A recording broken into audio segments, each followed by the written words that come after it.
Hey folks, Jim Thomas here, Fitness Management and Consulting, and welcome to our channel today. It's great to have you. And as always, welcome back to all of our subscribers. I appreciate you being here. And if you're new to the channel, if you're finding us for that very first time, hey, welcome. It's great to have you. Please subscribe.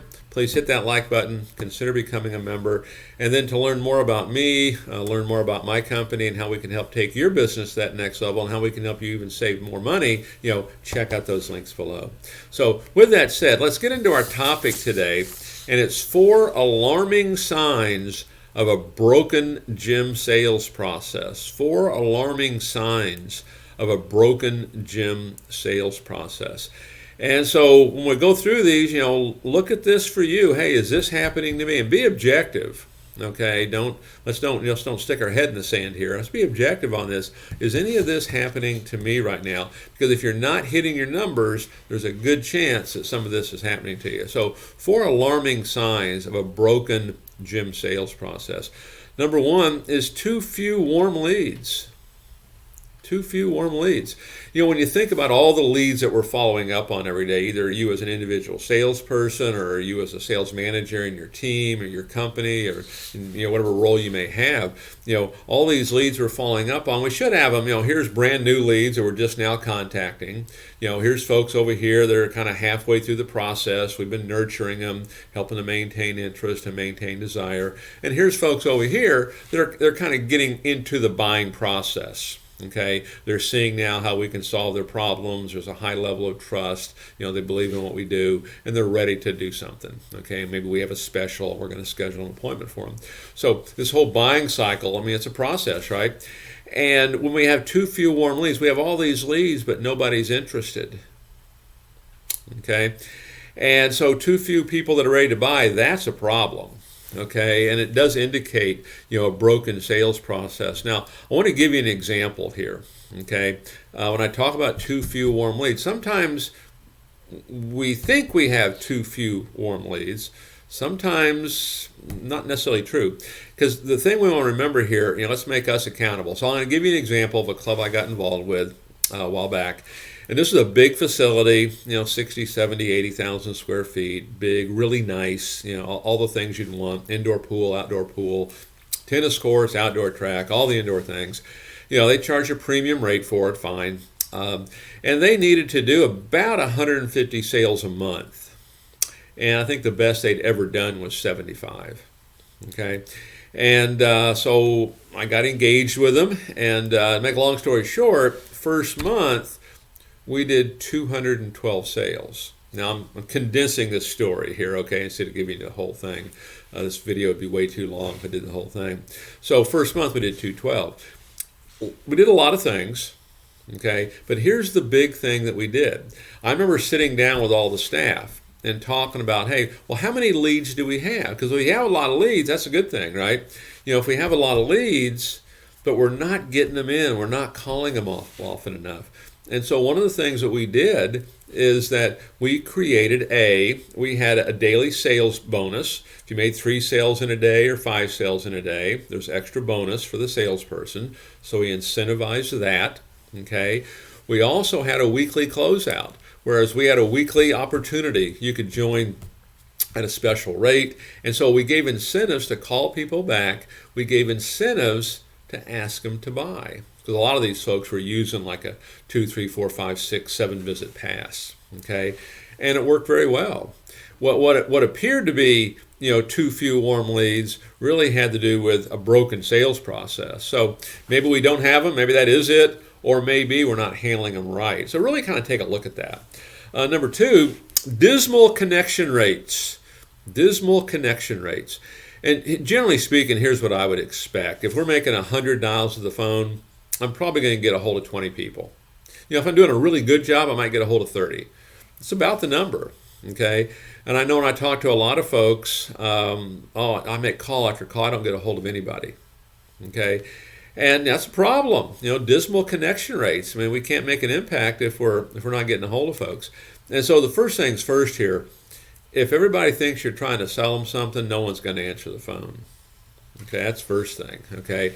But second thing, on these connection rates, we have a tendency sometimes they call at the same time every day. Every day at 10 I call. Every day at 10 I call. No one ever answers. Well, guess what? They're probably at work. They're probably not going to answer. Okay? But we keep calling. Okay? And so one of the things that we'll do a lot of times is what we call a 3-round system of calling. Here's all of our leads that we need to call that day. We're going to make all those morning calls. Whoever we get in touch with, we disposition those leads accordingly. Those that we don't leave a message. We put them in the second round for later that day. Now we're going to call all those second round leads. Those we get a hold of, we disposition accordingly.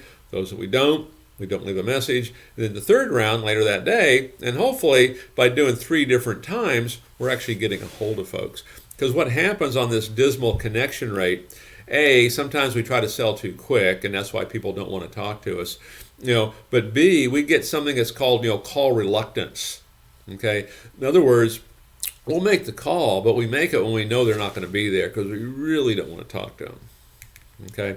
So dismal connection rates, is that happening? Number 3, poor follow-up etiquette. Poor follow-up etiquette. Okay? And so first things first, on follow-up, every call we need to deliver value. Every call we need to deliver value. One of the things that we teach on making an outbound call, we make the call, this is Jim Thomas over here at the local fitness center. Did I catch you at a good time? We'll always ask permission to speak. Why? Because A, courtesy and respect works. B, it really works because most don't do it. Most just kind of jump into it. Okay? So we're going to ask permission to talk. Did I catch you at a good time? Okay? We're going to always deliver value. We're going to follow up on a regular basis. When we make a phone call once a month, that's probably not going to work too well. Okay? We're going to say please. We're going to say thank you. We're going to provide value. We're going to look for providing solutions. Okay? And we're going to move this forward. From a cold to sold standpoint, nurturing, maintaining interest, and maintaining desire. And then number 4, and boy, as big as all of these are, this last one is huge. Okay, number 4, the alarming signs of a broken gym sales process is we bail on the relationship once the prospect joins. We bail on the relationship once the prospect joins. Well, they've joined, I'm on to the next one. Okay, and we want to be delivering value consistently over and over and over. Okay, from a standpoint of your business, then you've got personal training sales, you've got retail sales, you may have supplements, you may have a juice bar, we've got retention, we've got lifetime value of this person, we've got referrals, we've got add-ons, we've got upgrades. So from a business standpoint, there's a host of things. On the member side of it, we want to establish this sense of community. Okay, job 1's keep what we have, right? Okay, and first thing is we like to see our new members use the gym at least 20 times, first 60 days. Statistically speaking, this is the person that stays with you. Well, what happens if they stay with you? They get the results they're looking for. Okay, and if a person does become inactive, we like to pull an inactive, a member usage report every morning. Who's used my gym 4 times or less? The previous 30 days. I'm going to call them up, and I'm going to call them back on a regular basis, okay, because I want to get them back in, okay? But don't bail on the relationship once the prospect buys. That is so huge. Too many folks, we get them signed up, take all that time and effort. Now that they've bought, we're on to the next one, okay? You're trying to build ambassadors here, okay? People are going to say great things about your facility, going to refer people to you, going to talk about you, give you good online reviews. So 4 alarming signs of a broken gym sales process. And, when we go in and do turnarounds and, helping folks get back on track, 9 times out of 10, it's a failure to properly implement sales and marketing. Okay, so too few warm leads. How do you fit that category? Number 2, dismal connection rates. Maybe we are making calls, maybe we are sending out emails and texts and whatever. We're not really getting in touch with anybody.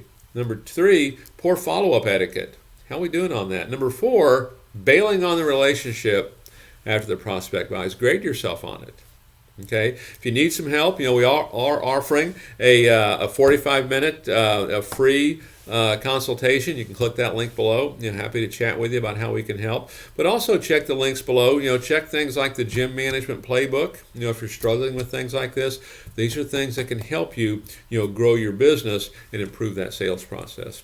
So folks, my name is Jim Thomas. My company is Fitness Management and Consulting. Appreciate you being here at the channel today. If you've not yet done so, please subscribe, please hit the like button, consider becoming a member. And again, to learn more about me and my company and how we can help take your business to that next level, please check out those links below. And we'll look forward to seeing you all in that next video.